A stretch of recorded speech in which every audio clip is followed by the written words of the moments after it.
Bonsoir tout le monde. Suite à une demande donc, qui m'a été faite sur un des groupes de partage, je vais faire une petite vidéo explicative pour rappeler quelques méthodes. Donc la personne en fait voulait créer donc ce logo Naruto avec un flocage et en trois couleurs comme ici, sauf qu'elle avait peur qu'en thermocollant avec la chaleur, le flex se rétracte. Et donc, comme elle avait des couches qui étaient ajourées, elle avait peur qu'il y ait un jour en fait et qu'on voit le tissu au travers. Et donc, elle voulait une couche pleine et elle n'arrivait pas à avoir ses couches pleines. Donc, du coup, je vais vous expliquer comment faire pour avoir les couches pleines. Puis à la fin, à l'inverse, je vais vous expliquer comment ajourer les couches si on veut pas superposer le flex. Alors, ici, c'est l'image que j'ai téléchargée. Ça, c'est la vectorisation que j'en ai fait avec Inkscape. Donc, je sélectionne ici, je clique sur diviser. Si la division ne fonctionne pas, je prends un rectangle que je mets par-dessus, je sélectionne les deux et je divise. On en aura besoin tout à l'heure, vous verrez, ça marche très bien aussi. Donc ici, je sélectionne mes lettres. Donc là, pour faire une sélection multiple, je maintiens la touche CTRL en bas à gauche du clavier enfoncé et je clique sur la souris. Je peux aussi cliquer directement, en maintenant toujours la touche CTRL enfoncée, directement sur les couches. Ça peut être pratique quand là c'est tout petit, par exemple, qu'on n'arrive pas à les cibler avec la souris. Là, du coup, avec les couches, c'est peut-être plus pratique. Donc ici, hop, je les sors. Je vais venir donc les grouper. Et pour coller au thème, je vais les mettre en orange. Voilà. Alors ici, je vais décaler tout ça. Ça veut bien. Hop, voilà. Alors là, j'ai pas le choix. Il faut que je mette un rectangle par-dessus parce que si je refais diviser, ça fonctionne pas. Hop, je sélectionne bien tout et donc je clique sur diviser. Voilà.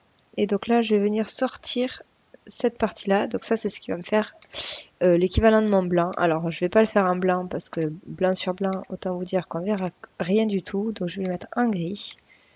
Voilà.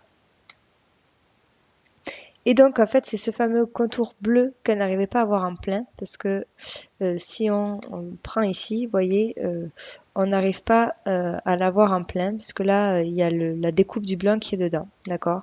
Et en fait, du coup, le petit secret, c'est justement de profiter de cette forme-là. Donc ça, je vais l'effacer parce que j'en ai plus besoin. Ça aussi. En fait, on va partir de celle-là parce que le contour que l'on a ici, c'est le contour bleu justement.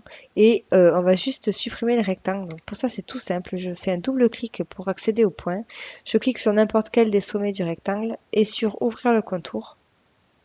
Et puis du coup, quand c'est comme ça, tout le contour, je peux le supprimer puisque les points sont consécutifs en fait, puisqu'on ne peut pas ouvrir le contour à deux endroits différents, ça c'est pas possible. Par contre, si les points sont consécutifs, je peux les enlever. Et voilà, du coup, ici, donc je vais faire pareil, ligne transparente, remplissage bleu marine. Et voilà, on a les trois formes qui sont pleines. Donc je vais venir ici les centrer. Alors, pas d'inquiétude, mes lettres elles n'ont pas disparu, c'est juste qu'au niveau des couches, elles sont en arrière-plan. Donc là, je vais venir les glisser là. Il faut que je les sélectionne. Hop, je vais les venir sélectionner, les mettre au premier plan en les faisant glisser tout en haut. Voilà. Et donc ici, j'ai bien mon logo et j'ai donc trois formes qui sont pleines.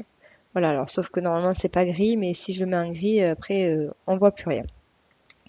Alors, du coup maintenant je vous explique comment faire pour ajourer vos formes si vous ne vouliez pas que les formes donc soient pleines pour éviter donc la superposition de flex. Alors, ici, je vais venir prendre mes formes. Donc, il faut en fait copier-coller. Donc là, pour copier-coller rapidement, vous faites CTRL-C, CTRL-V au clavier. Voilà. Et voilà. Donc celle-là, il me les faut en double. Et celle-là, il me la faut quand même une seule fois. Donc là, je vais venir sélectionner ces deux-là. Je les centre bien l'une par rapport à l'autre. Je peux bouger un petit peu si j'estime que ça me convient pas. Par exemple, en centrant, je suis pas tout à fait alignée. Voilà. Donc là, je trouve que c'est peut-être plus harmonieux comme ça. Voilà. Hop. Et donc ici, je vais venir sélectionner les deux et cliquer sur enlever. Voilà. Et du coup là, vous voyez, maintenant j'ai une forme qui est ajourée.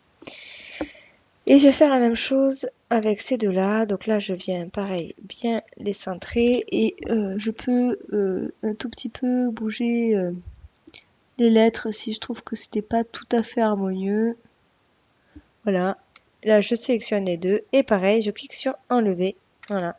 Et donc là, maintenant, on a des formes qui sont ajourées.